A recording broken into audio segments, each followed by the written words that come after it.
Hello students, কেমন আছো তোমরা সকলে? আশা করি সবাই খুব ভালো আছো। তো তোমাদের চ্যানেল দ্য মিডি ল্যাবে তোমাদেরকে আবারও একবার ওয়েলকাম জানাই নতুন একটা ভিডিওতে।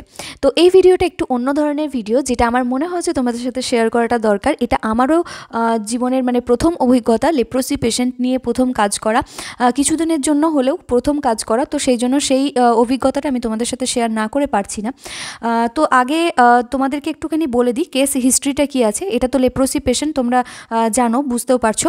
এখানে দেখো পায়ে এখানে একটা অ্যাবসেস হয়েছে, অ্যাবসেস ঠিক নয়, পাটা এটা ইনজিওর্ড হয়ে গিয়েছে। তো তারপরে এই পায়ের এই গর্তের মধ্যে দেখো ম্যাগটও তৈরি হয়ে গেছে। তো সেটা এখানে ড্রেসিং করে বের করে দেওয়া হবে এবং তারপর এটাতে ওষুধ লাগিয়ে পেশেন্টটাকে আবার ফলো আপের জন্য ডাকা হবে। তো কেন এরকম হয়েছে সেটা তোমাদেরকে যদি বলি তাহলে তোমরা একটু অবাকই হবে। লেপ্রোসি পেশেন্টের লেপ্রোসি যে ডিজিজটা আছে সেটার একটা অন্যতম দুটো লক্ষণ দেখা যায়। একটা হচ্ছে ডিফর্মিটি আর একটা হচ্ছে লস অফ সেন্সেশন। তো ডিফর্মিটি হচ্ছে যে হাত পায়ের যে বিকৃতি ঘটে সেগুলোকে ডিফর্মিটি বলা হচ্ছে। দেখো এই সেকেন্ড ইমেজটা যেটা দেখাচ্ছি, একটা ছেলের পায়ে এই যে ডিফর্মিটি হয়েছে, তো তারপরে অপারেশন করে পায়ের আঙুলগুলোকে বাদ দিতে হয়েছে। তো সেটা হচ্ছে ডিফর্মিটি, যেটা হাতগুলো বেঁকে যায় সেগুলোও একটা ডিফর্মিটি। আর প্রথমে যেটা তোমাদেরকে দেখালাম পায়ের মধ্যে যে ম্যাগটটা যেটা ড্রেসিং চলছে, সেটা হচ্ছে one type of loss of সেন্সেশনের ফল। কারণ হচ্ছে যে সেন্সেশনটা যখন চলে যায় তখন কি হয়, এরা বুঝতেই পারে না যে কোন জিনিসের উপর দিয়ে এরা হাঁটছে। অর্থাৎ রাস্তার মধ্যে ফাঁকা পায়ে যখন এরা হাঁটে তখন যেহেতু কোনো সেন্স থাকে না, তাই কাঁটার ওপর দিয়ে কোনো শার্প কোনো জিনিস বা হচ্ছে যে কোনো ধারালো জিনিসের ওপর বা কোনো হচ্ছে গরম জিনিসের ওপর দিয়ে এরা হাত রাখলে বা পা রাখলে কিছুই বুঝতে পারে না।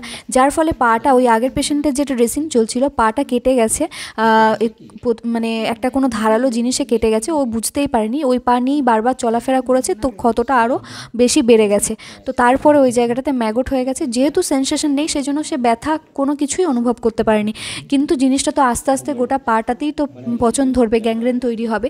তো সেই জন্য ড্রেসিংটা করা হচ্ছে। যখন ইভেন ড্রেসিং করা হচ্ছে, ম্যাগটগুলো বের করে দেওয়া হচ্ছে, স্কিনটাকে চেঁচে ফেলে দেওয়া হচ্ছে, তখনও তার কোনো রকমেরই সেন্সেশন নেই, কোনো ব্যথাই সে অনুভব করছে না।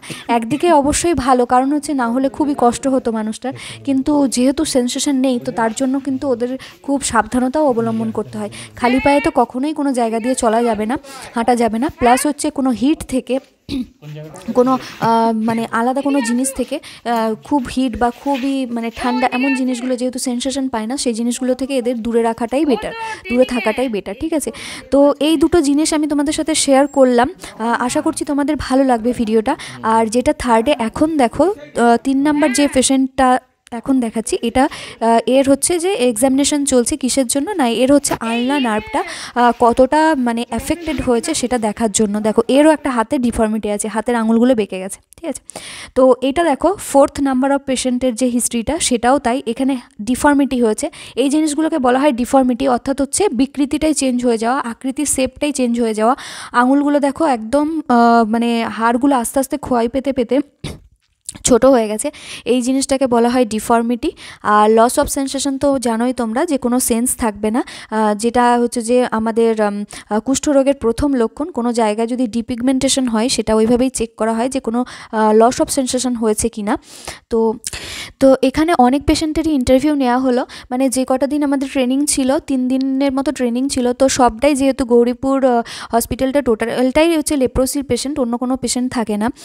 তো দেখো একটা একটা করে পেশেন্টের হিস্ট্রি বলা হচ্ছে। এই যে পেশেন্টটার আছে, বয়স্ক পেশেন্টটার, এর ডিফর্মিটিও আছে দুটো হাতে, প্লাস হচ্ছে পায়ে এরও সেম জিনিস হয়েছে।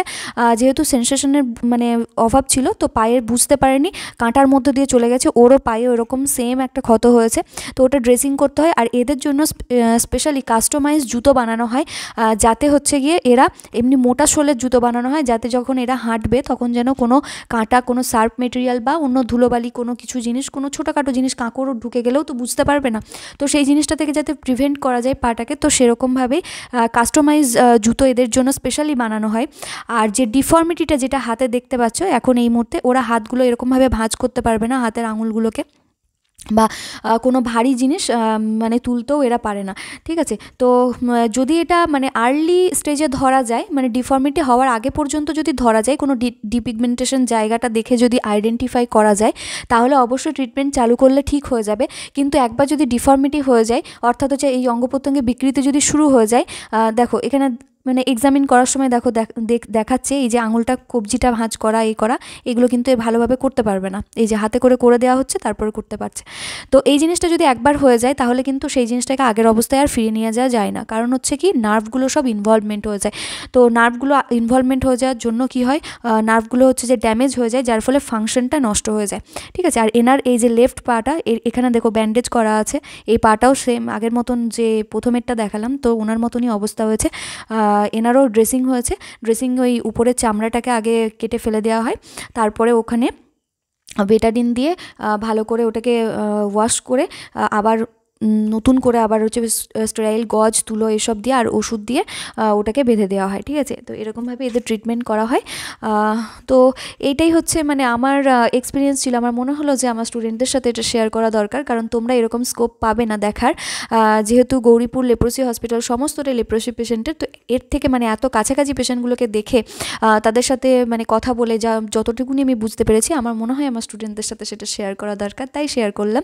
আশা করছি ভিডিওটা তোমাদেরকে ভালো লাগবে আর ভিডিও থেকে কিছু শিখতেও পেরেছো। তো তোমাদের আশেপাশে যদি এরকম কোনো পেশেন্ট থাকে, কোনো জায়গায় যদি ডিপ পিগমেন্টেশন অর্থাৎ যে স্কিনের কালারটা চেঞ্জ হচ্ছে, তো এরকম যদি কোনো পেশেন্ট থাকে, তাকে সরাসরি কোনো স্বাস্থ্যকেন্দ্র, কোনো বিপিএসসি হোক বা কোনো নিকটবর্তী যে কোনো পাবলিক হেলথ সেন্টারে হোক, সরকারি জায়গায় পাঠিয়ে দিও। যদিও অবশ্যই লস অফ সেন্সেশন থাকে, মানে সে সেই জায়গাটা টাচ করলে কিছু বুঝতেই পারছে না, তো অবশ্যই করে তাকে কিন্তু সাজেস্ট করো। কারণ প্রথমে মানুষ এই জিনিসগুলোকে ইগনোর করে দেয়, কিন্তু তারপরে আস্তে আস্তে ডিফর্মিটি যদি একবার শুরু হয়ে যায় তাহলে কিন্তু তাকে আগের অবস্থায় ফিরিয়ে নিয়ে আসা যায় না। ঠিক আছে। তো সেই জন্য এটা পুরো যদি কোর্স করে তাহলে পুরোটাই ঠিক হয়ে যাবে, কোনো মানে অসুবিধার কিছু নেই। তো এটাই হচ্ছে গোটা ভিডিওটা। এটা হচ্ছে গৌরীপুর হসপিটালের ভিউটা চারিদিকে দেখাচ্ছি। আর আমরা প্রত্যেকটা ডিস্ট্রিক্ট থেকে একজন করে রিপ্রেজেন্টেটিভ গিয়েছিলাম মানে ট্রেনিংটা অ্যাটেন্ড করতে। তো আজকের মতো ভিডিওটাকে এখানেই শেষ করছি। আশা করছি ভিডিওটা তোমাদের অনেক কাজে লাগবে আর অনেক এক্সপিরিয়েন্সও তোমাদের গেইন হবে। তো এরকম যদি ভালো ভিডিও পেতে চাও তাহলে অবশ্যই চ্যানেলটাকে সাবস্ক্রাইব করে রাখো, আর হচ্ছে বন্ধুর সাথে অবশ্যই একটা করে শেয়ার করে দিও। তো আজকের মতো এখানেই শেষ করছি। টাটা।